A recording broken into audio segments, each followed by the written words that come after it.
Hello everybody, and today I'm going to be showing you how to make the alphabet C. It doesn't really matter lowercase or uppercase because they're both the same thing, just big and small.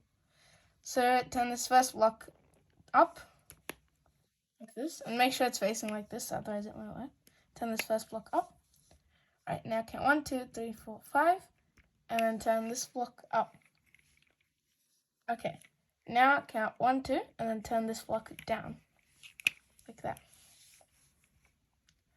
Now count 1, 2, 3, 4, 5, 6, 7, and then turn this block down. Alright, now count 1, 2, and then turn this third block to the right. Okay, now count 1, 2, just turn the last two blocks upwards. And there you go, you have the C. So if you like this video, please make sure to hit the like button as you're right down there, as well as the subscribe button as you're right next to it, and this keeps falling. And anyway, goodbye, see you in my next video.